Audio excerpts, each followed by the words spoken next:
Rufus Emari. I'm a mechanical engineer at the University of Port Harcourt. So I also happen to be a tech lover. So I've been in tech since far back. I have done some training, Google training, and Google certified. I'm also certified on Amazon. So I'm a DevOps.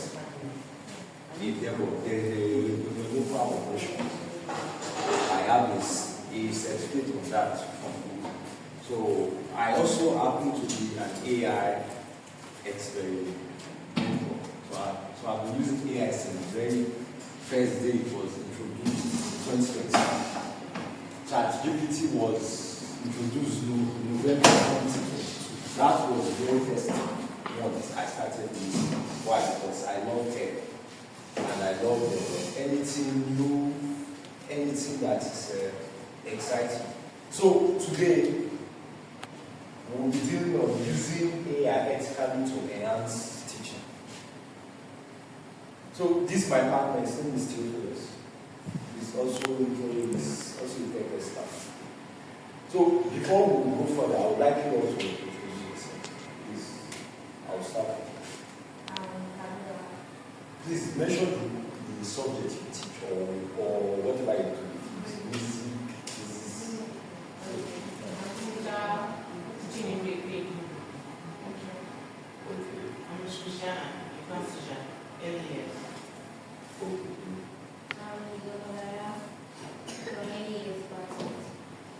Excellent. I'm Victoria.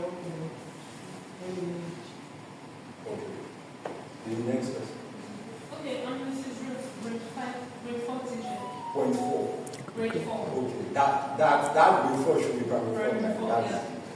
Next person. This is Joy, grade 1. Grade 1. Okay. Next person. Grade 2. Okay. Baby, you want to introduce yourself? Okay. You, sir. Okay. Nice to meet you. So, using AI ethically to enhance teachers, empowering teachers, not replacing them. So, we are in a new age or a new era. And that era started in the year 2022 when ChatGPT was introduced. So, we are in an era that modern science refer to as the AI revolution.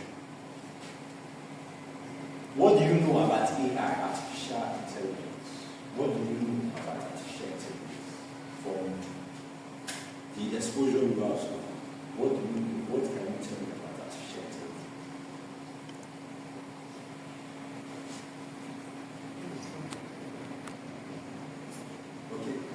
Okay, somebody wants to say, see, there are no wrong answers. Just anyhow you want, you understand it. Even if it's in very simple English or simple text. Please say it.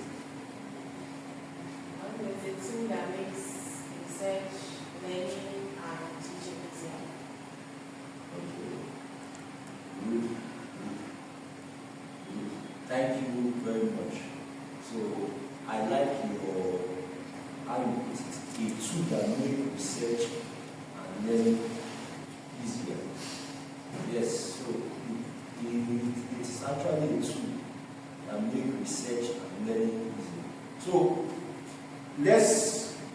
I'm going to explain today what artificial intelligence is. So, what is AI? Can you see it? It's not too clear. Let's see this one.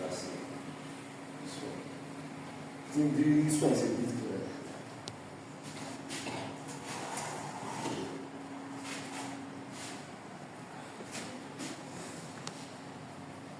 This is the projector.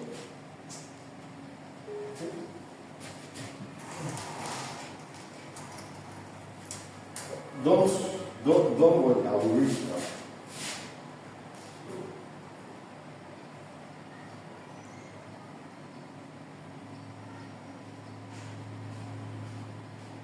So, AI, like I said, is artificial intelligence. So it is a tool that is built for machine learning. There's something called machine learning. So that machine learning operates on RLHF, reinforced learning from human feedback. Reinforced learning from human what? Feedback. So AI is designed to mirror the human brain, the neurons, how we think. AI thinks like the way we think.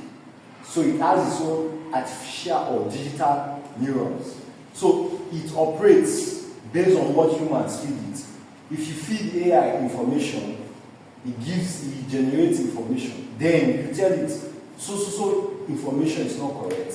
It takes it back, it learns, and the next answer is better. It keeps on learning until it attains perfection.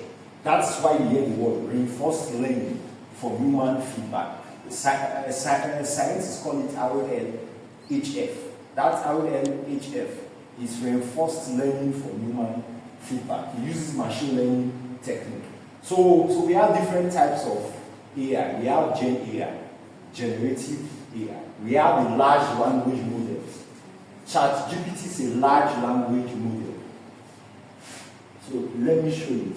I believe all of you use ChatGPT, right? Yeah, this is ChatGPT. So ChatGPT is an helper. It is something with which you can use to help yourself.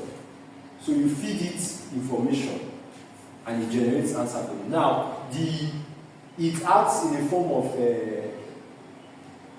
it's not just like a computer that gives you garbage in and garbage out. If you give it garbage in, it creates a very structured content for you. But that content, what determines the accuracy is on how structured your prompt is. How well you can structure your prompt. How informative it is. If you just give a simple prompt, write me a storybook, it will give you a generic answer. You know what generic is.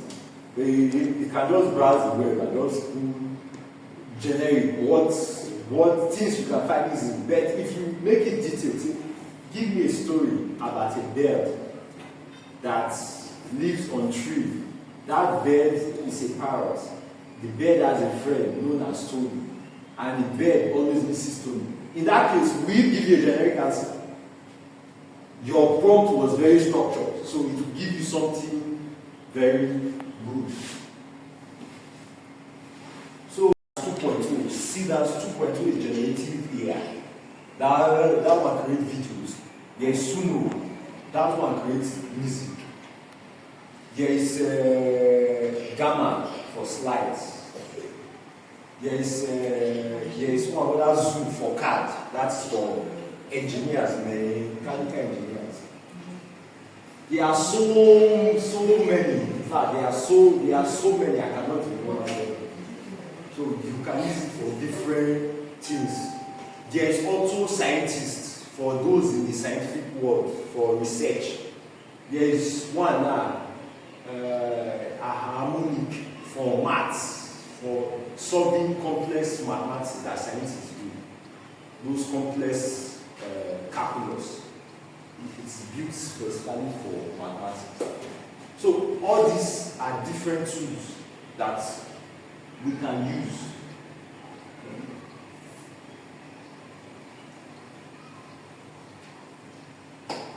Practical ways teachers can use AI. You can use AI to create lesson plans. Do any of you use AI to create lesson plans? If you do, please raise your hand. So only 2 persons are using AI. So all of you use AI to create lessons. There is nothing to be ashamed of. Good. So generate worksheets. You can use AI to generate worksheets. I have used AI before for a proposal, a company, big proposal to a company.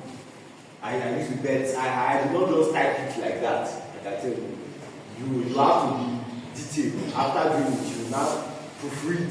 Not that AI, because it can hallucinate facts. things that are not founded, you just put it there. That's why you need to proofread every time, edit, read it line by line. Make sure you are not just dumping, copy and paste. So don't do copy and paste. I'm not advising this. It is bad. AI, if you just copy and paste, please, it can get you into serious trouble. It can produce quiz and answer keys. It can explain difficult topics at different learning levels. It can draft email to parents. It can translate classroom materials. It can brainstorm engaging classroom activities. Now remember, like we said, always review AI content. Don't copy and paste and drop it. So AI can be utilized for personalized learning. Sorry, before I go further, how long is this session for you? We have 15 minutes. Okay, good. So personalized learning, you can use it for personalized learning, specifically for kids. You can tailor it for kids, for struggling learners, advanced learners, varied difficulty, age-appropriate questions. Yes. So there is a tool I talked about, Notebook LM, Notebook Large Language Model. So later I will show you a demo on how you can use that for your kids to create simple cartoons that will break down complex topics. So ethical best practices. So what are some ethical best practices that we can use when using AI? Verify AI generated information. Protect students' information. Please don't feed personal information to AI. Why? Because anything you feed, it sends it back to the company. They use it to retrain. There was a time, I think that was in 2023, when personal info were leaked all over the world. ChatGPT leaked people's details. So be careful about that. Be transparent when AI is being used. Yeah, there are some things people do now. They use AI and they lie. Did you use AI? They say, no, it was my head. Everything I did was for my wares. They just copied and paste. Next one is encourage critical thinking. Now, don't use AI to answer. It is an assistant. It should not do your job. Next, use AI to support, not replace. Use good judgment. Now, next, teaching students to use AI responsibly. AI should be used to learn, explore ideas, practice skills, improve writing. Not to cheat, copy assignments, or to avoid learning. Next, ask questions, verify sources, think independently. Classroom example. Before AI, teachers should spend 2 hours preparing the lesson, 1 hour creating worksheets, 30 minutes writing quiz questions. So this is just something you can think on. With AI, teachers use AI to generate lesson outline, worksheet draft, quiz drafts. So less administrative work. You now have quality time. You can ask them quality time with your students. An example prompts for teachers. Instead of asking teach fractions, you say explain fractions to a 10-year-old using everyday example. So let's suggest 3 hands-on classroom activities for teaching. So let me copy this prompt and drop it in ChatGPT. Let's see how ChatGPT will it will do it. So this is a practical class. I'm dropping this for ChatGPT. Let me see what it will do. How it will create it. Please, I want the prompt again. Explain fractions to a 10-year-old using everyday examples. Explain fractions to a 10-year-old using everyday examples. So you can also type it. You can use a different AI. You can use Claude. If you are using Claude, So you all know of Claude, right? And Yes. you can use Claude because all of them create different answers. They are not all the same. So let me type it in the chat GPT and see how ChatGPT is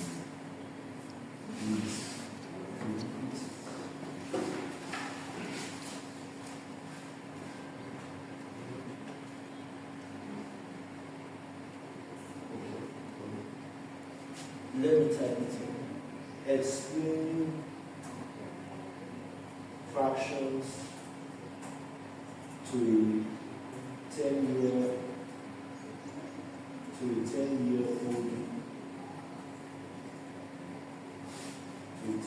old cookie. Explain fractions to a 10-year-old cookie using everyday examples. Alright, so I've fed the prompt. Let's see. So the AI is thinking. Remember, I said AI uses neurons, it is math, like human brain. So it is thinking, it is doing that thing I told you, reinforced learning from human feedback. So I'm the human now. I've fed it prompt. It will generate, I'll feed it again. It will reinforce, it keeps on reinforcing its learning. Good. So it is done. So let me read it out. We'll do a summary. Let me read it. It says, imagine you have a pizza. If you cut the pizza into 4 equal slices, each slice is 1/4. Is that also very simple? 1/4, 1/4, which is 25%. So just like that, the students get it. Next time, if you talk 1/4, the student will know what 1/4 is. The bottom number, called the denominator, tells you how many equal parts the whole thing is divided into. The top number, called the numerator, tells you how many of those parts you have. So 1/4 means 1 out of 4 equal pieces. 3/4 means 3 out of 4 equal pieces. Yes, ma'am. Sorry to cut you. Okay, I'm going to feed it the prompt. So I want it to create a demo on how you can teach. Someone should suggest a topic for you.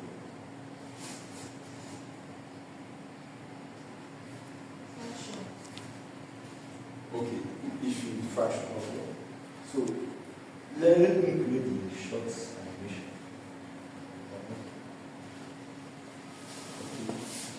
Create a 2-minute animation. Create a 2-minute animation on fractions for kids. Make it as simple and expressive as possible. So create a 2-minute animation of fraction for kids. Make it as simple and expressive as possible. So it is creating that animation. So you can use it in your classroom. Maybe if a kid does not understand fraction, he has been struggling. So you can just show this kid this video and he will quickly grasp it. So in the US right now, so many teachers are using this tool.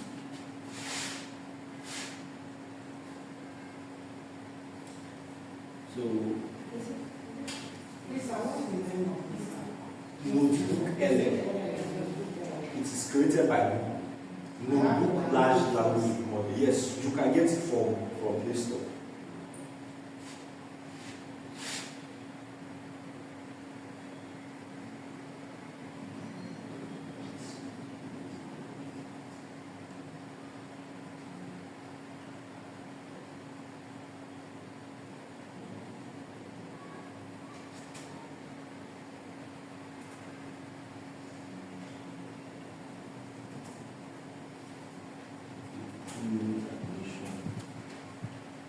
actions for kids.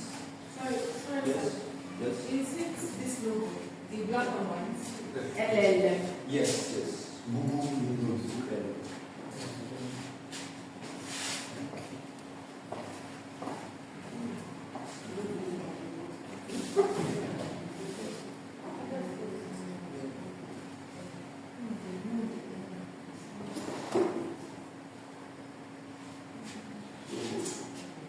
So it is creating it now. Please, let's just read briefly.